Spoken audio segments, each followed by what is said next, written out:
तो देखो, ये आपके सामने एक चार्ट है और इस चार्ट में के माध्यम से हम आपको खेती का संपूर्ण रहस्य, संपूर्ण सत्य बताएंगे। और खेती के बारे में हम जो कहते हैं, हमारे चैनल में बहुत सारी वीडियो ऐसी पड़ी जिसमें मैं बार बार कहता हूँ, खेती विज्ञान का विषय नहीं है, खेती दर्शन का विषय है। खेती दर्शन का विषय है, खेती अर्थशास्त्र का विषय नहीं है। मतलब इसमें धन कमाने का लालच नहीं आना चाहिए। खेती में हम प्रकृति को कुछ देने की बात सोचते हैं। चूंकि धरती माता, ये प्रकृति, ये भगवान, ये परमात्मा ने ही हमको ये जीवन दिया है। इसी भगवान परमात्मा ने हमको पाला है। मरने के बाद हमको इसी की शरण में जाना है। तो फिर मैं कहता हूँ, तेरा तुझको अर्पण क्या लागे मेरा। जब तू मेरे लिए समर्पित है तो मैं भी अपना जीवन तुम्हारे लिए समर्पित कर देना चाहता हूँ। हालांकि परमात्मा या भगवान आपसे बलिदान नहीं मांगता। हम सब लोग कहते हैं भगवान भाव का भूखा है। हमारे भाव, हमारे विचार मनुष्य के होने चाहिए, क्योंकि मैं मनुष्य योनि में जन्म लिया हुआ प्राणी हूँ। तो मनुष्य को मनुष्य के हिसाब से सोचना चाहिए। इस संसार में आपके सामने जितना भी कुछ दिख रहा है, केवल इसमें से एक चीज नहीं दिख रही है, लेकिन उसकी उपस्थिति को मैं फील करता हूँ। वो एक वस्तु है, एक शक्ति है, एक ऊर्जा है, जिसको मैं परमात्मा के नाम से जानता हूँ। इसको ईश्वर भी कहता हूँ, इसको अल्लाह भी कहता हूँ, इसको गॉड भी कहता हूँ। ये सुपर पावर है। बिना इसके इस संसार में पत्ता नहीं हिल सकता। ये धरती इतना बड़ा पिंड, एक ग्रह है धरती, इतनी विशाल धरती अपनी कक्षा में हजारों किलोमीटर प्रति घंटे की रफ्तार से अपनी कक्षा में घूमती है। और जिस गति से अपनी कक्षा में घूमती है, उससे 2 गुना ज़्यादा गति से सूरज का चक्कर लगाती है। लेकिन हम लोगों को क्या पता चलता है कि धरती दौड़ रही है? नहीं। आराम से बैठा हूँ, सारे कारोबार चल रहे हैं। तो इतनी बड़ी धरती सूरज का चक्कर कैसे लगाती है, ये परमात्मा को पता है और किसी को पता। तो मैं चूंकि मनुष्य हूं, आप अपने बारे में सुनते हैं कि मैं इस ब्रह्मांड में, इस भूमंडल में, मनुष्य परमात्मा की सबसे सुंदर और अंतिम रचना है। मनुष्य इस भूमंडल में परमात्मा की सबसे और अंतिम रचना है। तो हमें मनुष्य को क्या पता करना है कि मैं अंत में क्यों आया। कल्पना करिए कि आप पहली रचना होते तो आप यहाँ क्या करते? भोजन नहीं था, हवा नहीं था, पानी नहीं था, आप यहाँ करते क्या? सांस कैसे लेते? पानी कहाँ से पीते? भोजन कहाँ से करते? तो चूंकि इस दुनिया में, इस भूमंडल में भगवान का या परमात्मा का कोई प्रतिनिधित्व करता है तो मनुष्य करता है। क्योंकि परमात्मा यहाँ क्या करेगा? जो जन्म एवं मृत्यु के बंधनों से मुक्त है, जिसको किसी भाषा का ज्ञान नहीं है, भाषाओं के बंधनों से भी मुक्त है, जो जाति पात ऊंच नीच, हर मजहब से, हर चीज से, राग द्वेष से भी मुक्त है, वो किसी बंधन में बंधा हुआ नहीं है। क्यों नहीं बंधा? क्योंकि यहाँ इस धरती पर 8 अरब जो लोग हैं, सब उसी के अपने हैं, सब में उसका वास है। इसलिए वो जाति में नहीं बंधता, ना ऊंच नीच में बंधता है। ये जातियों का खेल, मजहबों का खेल, ऊंच नीच का खेल मेरा बनाया हुआ है, परमात्मा का नहीं। परमात्मा ने तो आपको यहाँ इंसान बना करके ही भेजा था। इंसान जिसमें इंसानियत हो, मनुष्य जिसमें मनुष्यता हो, लेकिन मैं कुछ और बन गया। मैं मनुष्य, जन्म तो मनुष्य के रूप में लिया था, लेकिन मनुष्य ने, समाज ने हमको क्या बनाया? हमको कुछ और बना दिया। मैं मनुष्य नहीं रहा, मैं कुछ और हो गया। तो मित्र, चूंकि आप सब किसान हैं, कृषि मूलस्य जीवनम, इस धरती में जितना भी कारोबार है कृषि का कारोबार है। कृषि के बिना और कोई कारोबार नहीं है। किसी भी उद्योग का कोई मतलब नहीं अगर कृषि ना हो तो। चूंकि मनुष्य की मौलिक 3 आवश्यकताएं, दिन में 21,000 बार श्वास लेने के लिए शुद्ध ऑक्सीजन, दिन में 20 बार पीने के लिए शुद्ध पानी, दिन में 2 या 3 बार खाने के लिए शुद्ध भोजन का इंतजाम कृषि से ही संभव है। कृषि मूलस्य जीवनम, कृषि ही जीवन का आधार है। तो कृषि से बड़ा कोई व्यवसाय, कृषि से बड़ा कोई पवित्र काम। अब अगर आज की तारीख में दुनिया ने, किसान ने कृषि की परिभाषा बदल दी हो, या दुनिया ने कृषि को चेंज कर दिया हो, या दुनिया ने जो विज्ञान के जानकार अगर कृषि में कुछ टेक्नोलॉजी ऐसी घुसेड़ दी हो जिससे कृषि की दुर्दशा हो, तो फिर आप जानिए, आपका काम जाना है। तो हमारा क्या धर्म है? कहते हैं धर्म। धर्म, जैसे धर्म की बात आती है तो मनुष्य पढ़ता है कि मनुष्य का क्या धर्म है। तो धर्म को सिखाने के लिए धार्मिक स्थल हैं, धार्मिक ग्रंथ हैं और धर्म गुरु हैं। लेकिन धर्म, समझना बात को, जब इस संसार में कोई धार्मिक पुस्तक नहीं थी, जब इस संसार में कोई धार्मिक स्थल नहीं था, जब इस संसार में कोई धर्म गुरु नहीं था, तब भी मनुष्य था। तो मनुष्य का क्या धर्म था? वो वाला धर्म, सनातन धर्म, वो हमारा असली धर्म है। तो मैं क्या कहता हूं, धर्म मनुष्य के सद्विचारों, सद आचरणों और सदकर्मों से प्रकट होने वाला विषय है।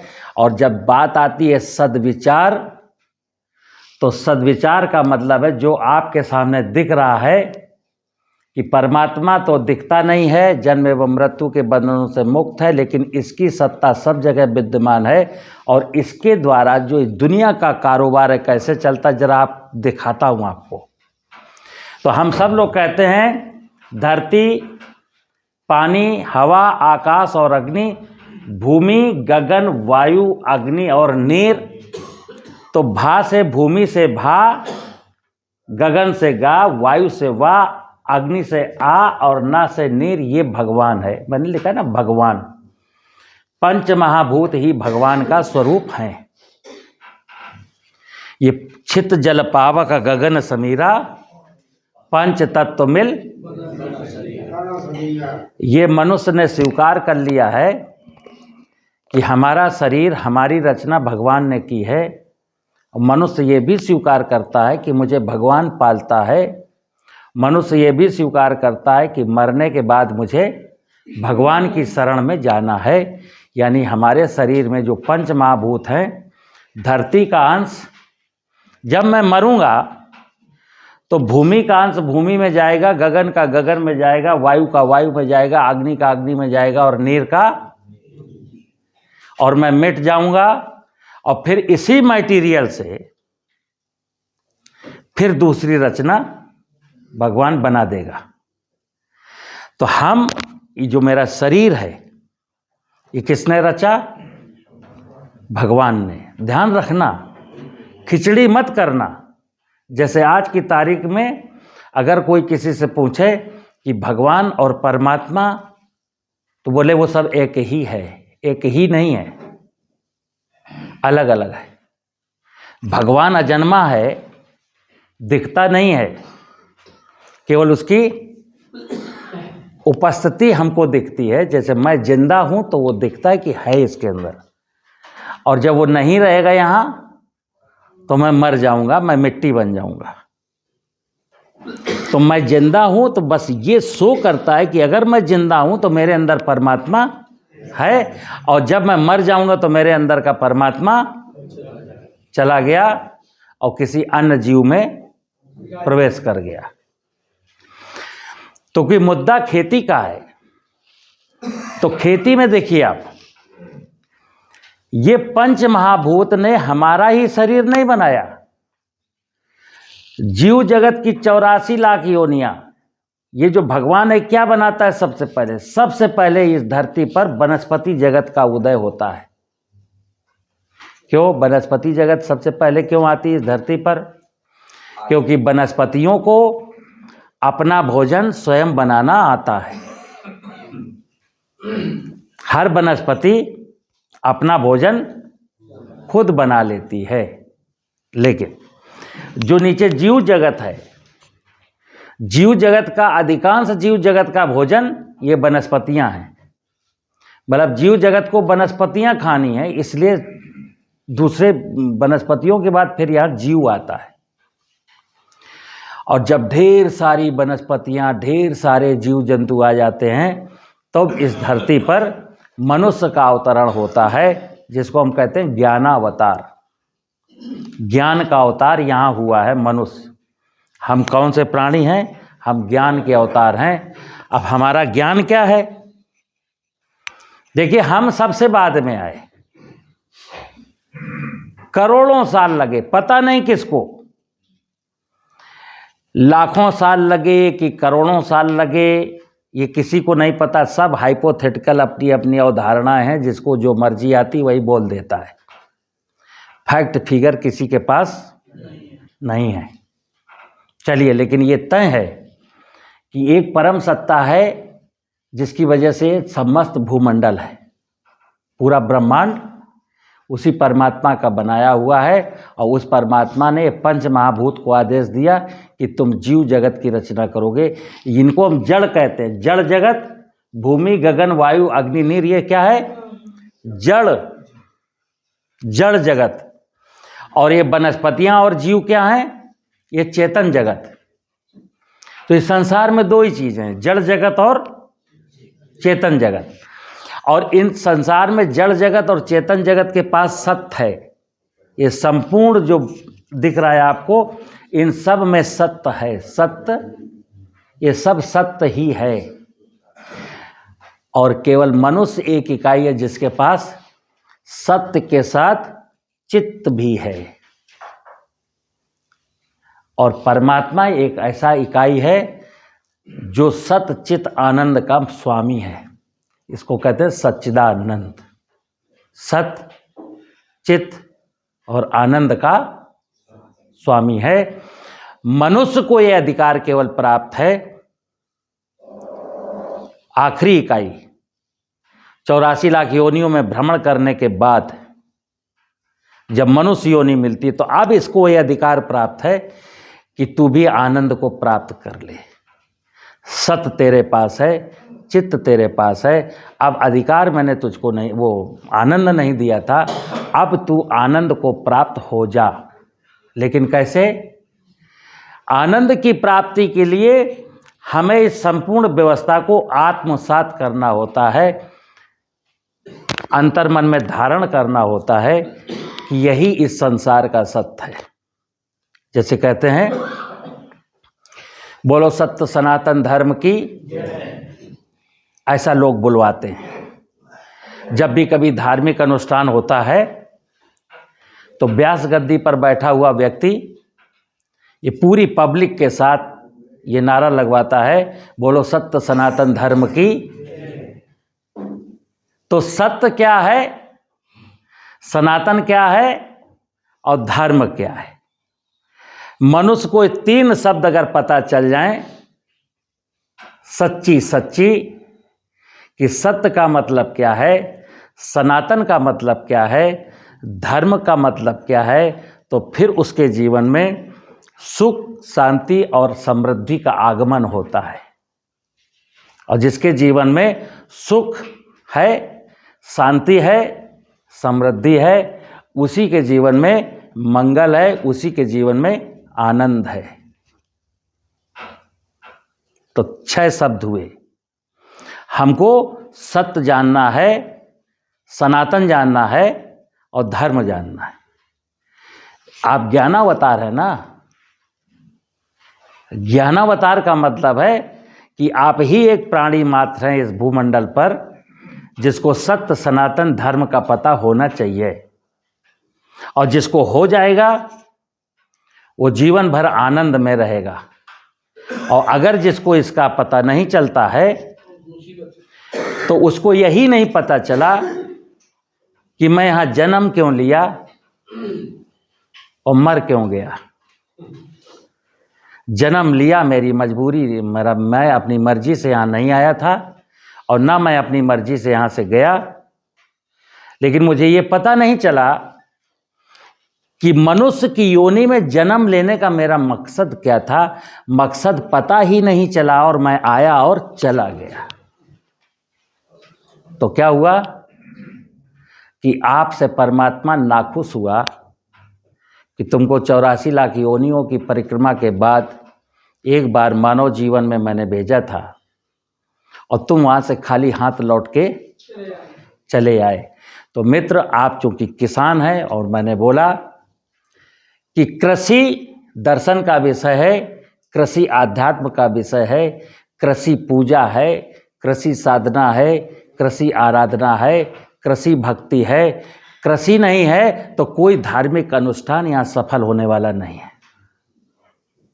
जिस व्यक्ति को किसान से मोहब्बत नहीं है, प्रकृति से मोहब्बत नहीं है, खेती से मोहब्बत नहीं है, वो इंसान मनुष्य रूपेण मृगश्चरन्ति, मनुष्य के रूप में तो है लेकिन जानवरों की भांति यहाँ विचरण करता है। तो आज की तारीख में चूंकि किसान संकट में है और मेरे एक विषय आता है प्राकृतिक खेती का, कि अब किसान को मैकेनाइज्ड फार्मिंग छोड़ करके, रासायनिक खेती छोड़ करके प्राकृतिक खेती में प्रवेश करना है। क्योंकि मैं फिर बता दूं आपको कि जब मेरे फोर फादर इस पूरे विषय को जानते थे तो अभी बहुत पुराना समय नहीं है, ठीक 450 साल पहले, यानी 17वीं शताब्दी में, 17वीं शताब्दी का अगर इतिहास पढ़ेंगे तो किसी ने कहा है भारतवर्ष में लोग बिना गन्ने के चीनी पैदा करते हैं। गन्ने की खेती भारतवर्ष में नहीं होती, लेकिन भारतवर्ष में मिठाई की कमी नहीं है, माने कि यहाँ शहद इतना ज़्यादा था, मधुमक्खियाँ इतनी ज़्यादा थीं, शहद इतना ज़्यादा था कि बिना गन्ने के मेरे यहाँ मिठाई की भरपाई हो जाती थी। किसी ने कहा है भारतवर्ष में दूध दही की नदियाँ बहती हैं। तब यहाँ भैंस नहीं थी, इतनी गायें थीं और सारी गायें दूध देती थी। गाय बैल देती थी जिससे मैं खेती करता था। गाय का दूध पी के हेल्दी रहता था, मेरा शरीर स्वस्थ था, मेरा मन स्वस्थ था जब तक गाय थी। 17वीं शताब्दी तक भारत में दूध दही की जब नदियाँ बहती थीं तब यहाँ गौ पालन। 17वीं शताब्दी तक मैं सोने की चिड़िया था, जहां डाल डाल पर सोने की चिड़िया करती हूं बसेरा, वो भारत देश है मेरा। ऐसा मेरा मानना था और ऐसा सत्य है। 17वीं शताब्दी तक हमारे देश को पुरोहित राष्ट्र कहा जाता था। दुनिया को ज्ञान मैं ही देता था, दुनिया मेरे आगे नतमस्तक थी, ज्ञान का चिराग यहीं से जलता था। 17वीं शताब्दी तक भारत दुनिया को अनाज खिलाता था। 34% विश्व का 34% खाद्यान्न इसी भारत में होता था। तब मैकेनाइजेशन नहीं था, तब सिंचाई के साधन नहीं थे, तब कोई फर्टिलाइजर नहीं था, तब कोई पेस्टिसाइड नहीं था, तब कोई उन्नत प्रजातियां नहीं थीं, तब कोई हाइब्रिड बीज नहीं था। तब मेरे पूर्वज इतने धनाढ्य कैसे थे, इतने संपन्न कैसे थे, बस इस बात को विचार करना है। तो क्या था? तो मेरे जो फोर फादर थे वो इनकी पूजा करते थे। उस जमाने में, अभी 100 साल पहले मेरे गांव में यज्ञ होते थे। हर घर में सुबह शाम माताएं जब भोजन पकाती थी, सूर्योदय सुबह सुबह चूल्हा जल जाता था गांव में, क्योंकि सारे किसानों को खेत जाना होता था किसी ना किसी काम से। कोई भैंस चराने जा रहा है, कोई खेत जोतने जा रहा है, कोई फसल में पानी देने जा रहा है, कोई फसल काटने जा रहा है। तो सुबह सुबह सब लोग खेत जाते थे, तो कलेवा बनता था। तो माताएं एक छोटा सा रोटी का टुकड़ा बना निकालती थी, उसमें घी लगाती थी, गुड़ रखती थी और ओम अग्नि को समर्पित करती थी। ओम आग्नेय नमः, आग्नेय इदम नमः, यानी सूर्य भगवान को आहुति दी जाती थी कि हे सूर्य भगवान, आज मेरा जीवन, आज मेरी खेती तुम्हारी अनुकंपा के बिना ही चल रही है, इसलिए पहली आहुति तुझे समर्पित है। अगर तू ना निकलता, तू ना होता, तो मेरी फसलें ना होती, फोटोसिंथेसिस ना होते, तेरी ही महिमा से मेरी जिंदगी रोशन है। तो मैं अग्नि को आहुति देता था। तब होली दिवाली में मैं गीत गाता था, गुनगुनाता था ढोलक मजीरे के साथ। तो होली के समय रबी की फसलों में दाने में दूध बन रहा होता था, तो फसलें भी संगीत सुनती हैं। दिवाली के समय में खरीफ की फसलों में दूध होता था। जिस समय फसल में दूध होता था, उस समय हमारे गांव में लोग ढोल नगाड़े के साथ अपने अपने प्रकार के राग मल्हार गाते थे। फसलें ये संगीत सुनती थीं और उनका दाना पौष्टिक होता था, और उनका दाना खाने के बाद मेरा शरीर बलशाली होता था, मेरा शरीर भी स्वस्थ था, मेरा मन भी स्वस्थ था। ऐसे कुछ चीजें मेरे पूर्वज, मांगे बारिश दें ही जल, सिंचाई के साधन नहीं थे, लेकिन रबी में माहुट होती थी। चना की, मटर की, मसूर की, राई की, सरसों की, अलसी की, जौ की खेती हम बिना पानी के बो देते थे, और जब बीच में जरूरत होती थी फसलों को तो भगवान माहुट कर देता था। इसीलिए मेरे घरों में धन धान्य की कमी, हर घर में सोने चांदी का भंडार था। गरीब से गरीब किसान के पास भी 2-4 किलो चांदी थी, 10-20 तोला सोना था। आज क्या हुआ? आज क्या हुआ? क्योंकि मैंने इस संस्कृति को, इस पूरे चक्र को जो मेरे सामने है, इसको मैंने अंगूठा दिखा दिया। क्या मैंने, आज के इंसान ने क्या तय किया? देखिए आप, परमात्मा ने, ये भगवान की जो व्यवस्था है, भूमि गगन वायु अग्नि नीरी, और इनकी व्यवस्था है वनस्पति जगत, जीव जगत, और इन्हीं के बीच में मैं रहता हूं। तो मैंने क्या कहा? हे परमात्मा, हे भगवान, मैं ना तो तुझे कंसीडर करूंगा, ना तेरी व्यवस्था को कंसीडर करूंगा। तो ये जो व्यवस्था है मेरी, देखिए आप, मैं मनुष्य हूं, और मनुष्य को शरीर के बाहर 5 इंद्रियां मिली हैं: आंख, कान, नाक, जिह्वा और स्किन। अधिकांश लोगों को नहीं पता है कि ये आंख का, ये जो 5 महाभूत हैं, आंख का किस तत्व से रिलेशन है। तो आप देखना, मेरी आंख सही है, लेकिन अगर सूरज की रोशनी नहीं है तो मैं अंधा हूं। आंख होते हुए भी आप अंधे हैं अगर प्रकाश ना हो तो। मेरे कान हैं और आकाश ना हो तो, आकाश ना हो तो कान होते हुए भी मैं बहरा हूं, मुझे कुछ आवाज नहीं सुनाई देगी। मेरे जिह्वा है, जीभ, अगर जीभ सूखी है और आपके जीभ पर कोई मिश्री का दाना रख दे तो आप नहीं बता पाएंगे कि ये मीठा है। तो स्वाद का संबंध नीर से है, पानी से है। हवा का संबंध स्पर्श, त्वचा से हवा का संबंध है। अगर हवा नहीं है तो अब मुझे स्पर्श की अनुभूति नहीं हो सकती। और नाक का संबंध भूमि से है, सारा खुशबू का जो तत्व है वो भूमि से है। तो मेरा जो शरीर है इस भगवान के प्रति समर्पित होना चाहिए। पूजा का मतलब है कि आप अपने हाथ और पांव के माध्यम से भगवान की पूजा करें। भगवान की पूजा का मतलब है कि हम भूमि की पूजा करेंगे।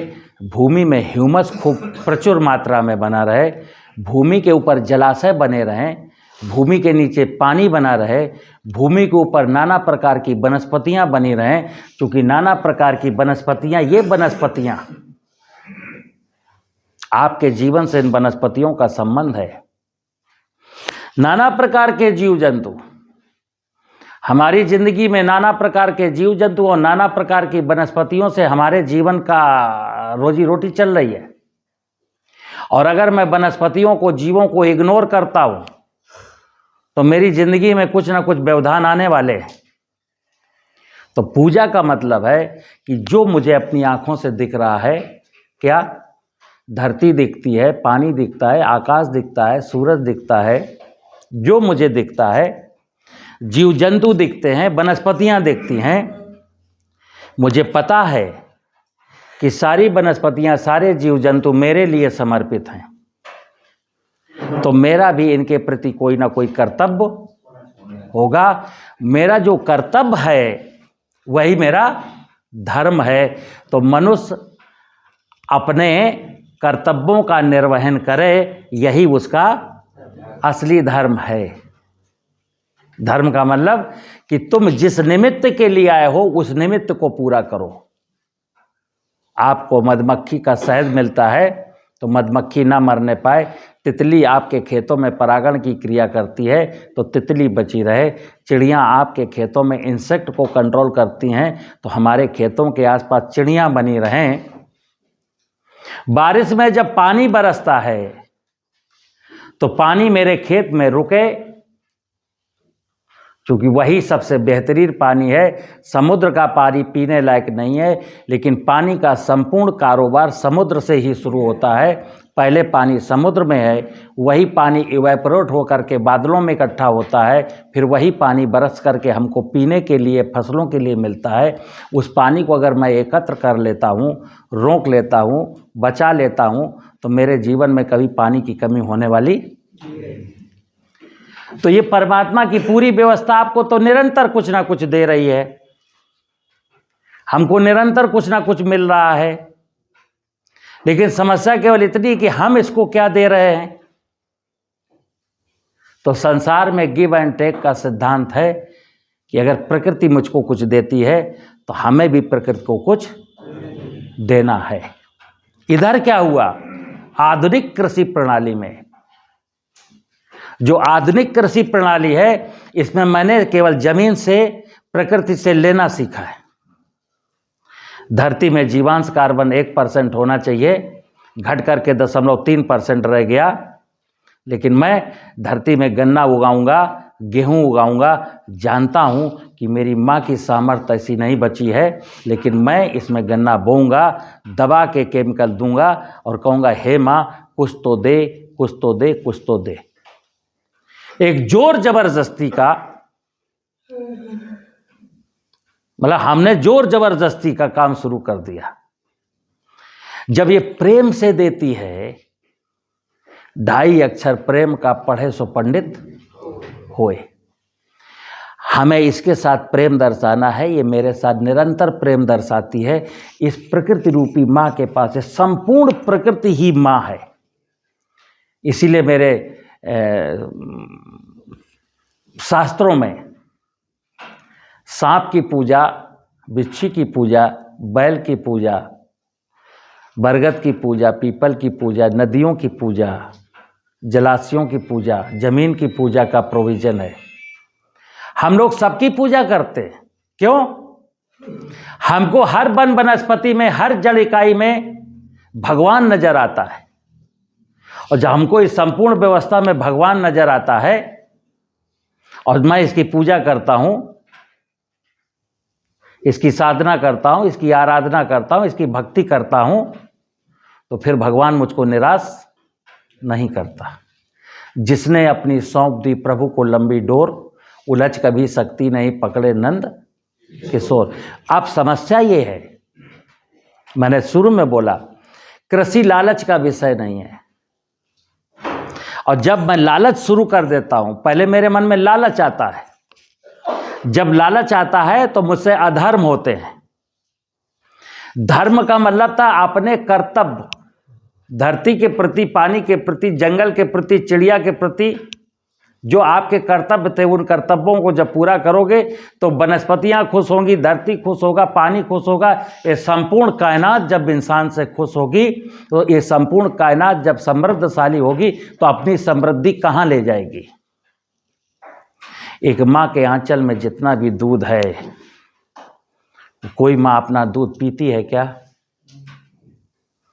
उसके आंचल में जितना भी दूध है सब उसके बच्चे के लिए है। तो इस धरती के पास जितनी सामर्थ्य है वो सब आपके लिए है, लेकिन इसकी सामर्थ्य हमने घटाई है। खेत की मेड़ काट करके, मेड़ के पेड़ काट करके, इसमें केमिकल डाल करके, इसमें पेस्टिसाइड डाल करके, इसके ज़मीन के नीचे 300-300 फुट गहरी बोरिंग करके पानी निकाल करके धरती माँ की ऐसी की तैसी की है। और फिर ऐसे में हम कहते हैं मैं प्राकृतिक खेती करनी है।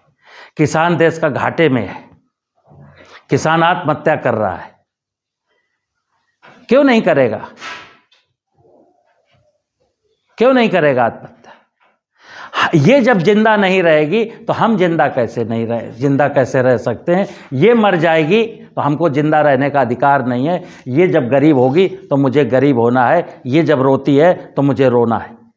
इसलिए मित्र, एक ही विकल्प है कि इस प्रकृति रूपी माँ को हंसाने का प्रयास करना है।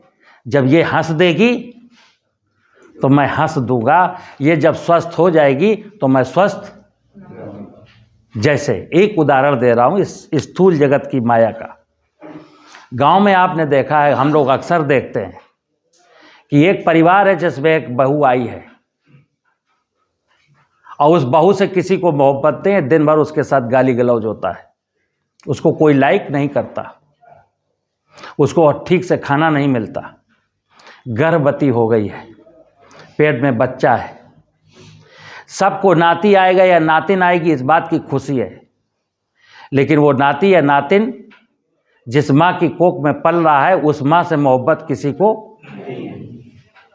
फिर वो जन्म लेके बच्चा आ जाता है, वो बीमार होता है, वो रोता है, तो इस बच्चे को लिए लोग इस डॉक्टर के यहाँ, उस वैद्य के यहाँ, उस ओझा के यहाँ घुमाया करते हैं। उसकी माँ पीड़ित है, अभी भी बच्चा अपनी माँ के आंचल का दूध पीता है। अब ये परिवार वाले कितने मूर्ख हैं। जो बच्चा अपनी माँ का आंचल का दूध पी करके जिंदा है, उसको आप किस ओझा के यहाँ लिए घूम रहे हो? उसकी सबसे बड़ी ओझा, सबसे बड़ा वैद्य, सबसे बड़ा डॉक्टर उसकी माँ है। उस माँ को हंसा दो, ये बच्चा भी हंसने लगेगा। ठीक इसी प्रकार आज की खेती, हम इस वैज्ञानिक के यहाँ, उस पेस्टिसाइड की दुकान में, उस फर्टिलाइजर की दुकान में, वहाँ से अच्छा बीज लाएंगे, ये करेंगे, वो करेंगे, मेरी फसल अच्छी होगी। तुम्हारी माँ बीमार है, तुम्हारी माँ अस्वस्थ है, जिसमें तुम बीज बोने जा रहे हो। एक बार माँ की तरफ निगाह डाल लो।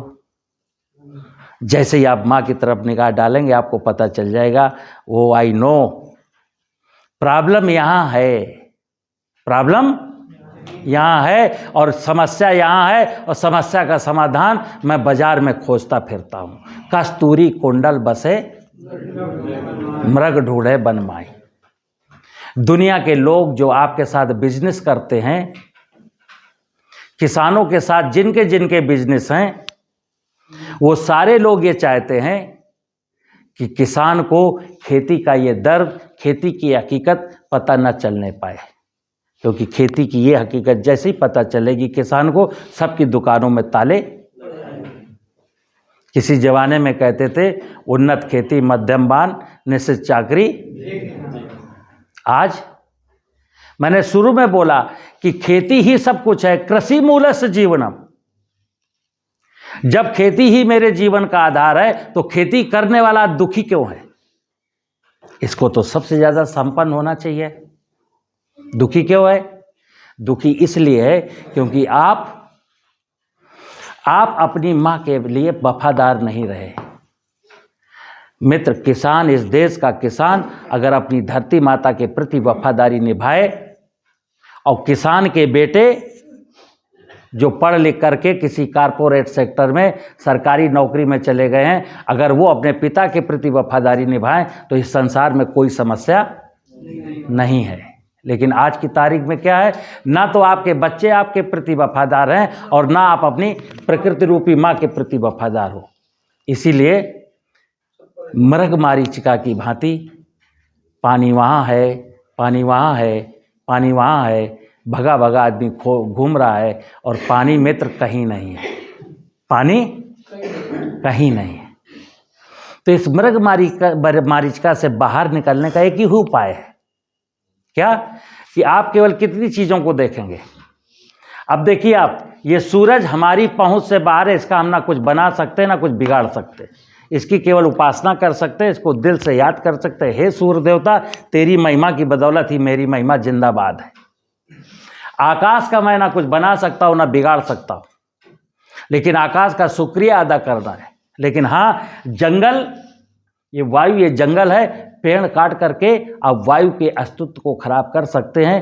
तालाब में इंसेक्टिसाइड डाल करके तालाब के पानी को जहरीला कर सकते हैं। धरती माँ को उर्वरक डाल करके हैवी मशीनें चला करके आप इसके स्वरूप को खराब कर सकते हैं। इसीलिए किसी ने कहा 3 देव रक्षा करें, ब्रह्मा विष्णु महेश। ये धरती ही शिव है, ये जंगल और वायुमंडल, जो वायुमंडलीय क्षेत्र है वही ब्रह्मा का घर है, और क्षीर सागर में विष्णु भगवान का वास है। क्षीर सागर में, जो आपके गांव में जलाशय के रूप में क्षीर सागर था, जिस क्षीर सागर की वजह से 40 फुट के कुएं से आप पानी निकाल के मीठा पानी पिया करते थे, क्योंकि वो क्षीर सागर में कब्जा आपने कर लिया, घर बना लिया, पूर दिया, इसलिए कुआं सूख गया। अब आप जो 250 फुट से पानी निकालते हो उसमें हैवी मेटल्स हैं। हैवी मेटल्स को फिल्टर करने के लिए फिर आपने आरओ लगाया है। क्रम कितना अच्छा था। भगवान पौराणिक कथाओं में देखिए आप, पौराणिक कथाओं में ब्रह्मा जी विष्णु भगवान के चरण पखारते हैं, पानी का मंडल में भर लेते हैं, और जब पार्वती को यानी प्रकृति को प्यास लगती है तो बरसा देते हैं। सारी 84 लाख योनियों की प्यास को वर्षा ऋतु में ब्रह्मा जी अपने कमंडल से पानी छोड़ करके बारिश करा करके और चले जाते हैं। अब मनुष्य यहाँ मैनेजर है, क्योंकि आप उसकी अमानत को, मनुष्य पूरी संपूर्ण कायनात का माली है। लेकिन माली ने क्या किया? यहाँ तो बागवां खुद ही बहारें लूट लेते हैं, रखे जो सुरखुरू गुलशन कोई माली नहीं मिलता।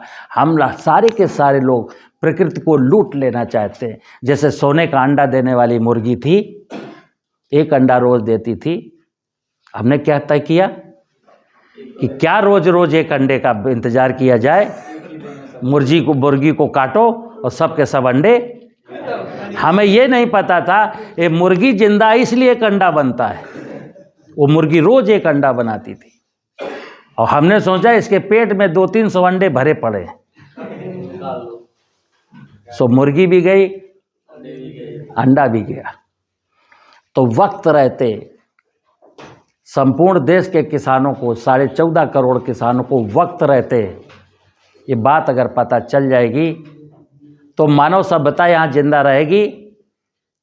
अन्यथा जो दिखाई दे रहा है कि आने वाले समय में कहीं ऐसा ना हो कि हम जहरीली रोटी खा के मर जाएं, कहीं ऐसा ना हो कि मैं बिना पानी के मर जाऊं, और कहीं ऐसा ना हो ऑक्सीजन की कमी हो जाए और मैं ऑक्सीजन की कमी से मर जाऊं, या कहीं ऐसा ना हो आपस में लड़ झगड़ के मर जाऊं।